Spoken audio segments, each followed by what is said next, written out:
Nasagip at naibalik na sa kanyang mamagulang ang sanggol na tinangay ng isang babaeng nagpakilalang taga-DSWD sa Taguig. Depensa ng suspect, nagawa lang niya ang krimen dahil sa kagustuhang magkaanak. Nakatutok si Victoria Tulad, exclusive.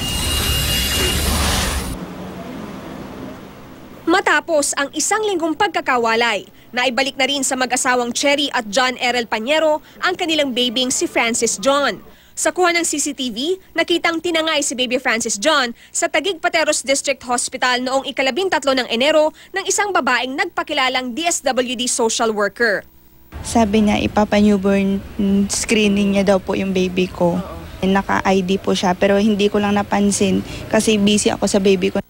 Pero matapos ang 2 oras, hindi pa rin daw naibalik ang sanggol kaya't nag-report na sa mga nurse ang mag-asawa. Matapos maipalabas ang balita sa 24 oras kagabi, may tumawag sa Taguig City Police at itinuro kung saan nakatira ang suspect.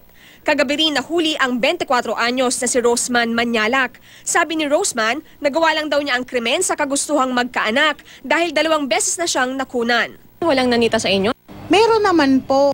Sabi sa akin nung nurse, kanino to? Sabi ko, ang sabi ko lang, sa kapatid ko. Balak din naman daw ibalik ng suspect si baby Francis John dahil nakokonsensya siya.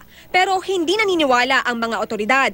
Posibleng binalak daw ibenta ang sanggol. Yung kilos niya, in fact, talagang pinapangatawanan niya, tinithreaten niya pa yung authorities na babalikan kayo dahil talagang akin yan. Meron kasing isang caller natin na hindi naman nagpakilala na sinasabi nga na ibebenta nga doon ng 50,000 at naghahanap nga ito ng bata. Sinabi naman ng suspect na nais pa niyang muling makita si baby Francis John na hindi raw papayagan ng ama ng sanggol. Wala sa pong karapatan talaga makita ang anak namin kasi kinuha niya po sa amin talagang sobra yung sakit na naramdaman namin. Naharap sa habang buhay na pagkakakulong ang suspect dahil sa kasong kidnapping. Ang pamunuan naman ng ospital, patuloy pa rin ang investigasyon at sinabing hihigpitan pa nila ang kanilang seguridad. Victoria Tulad, nakatutok, 24 oras.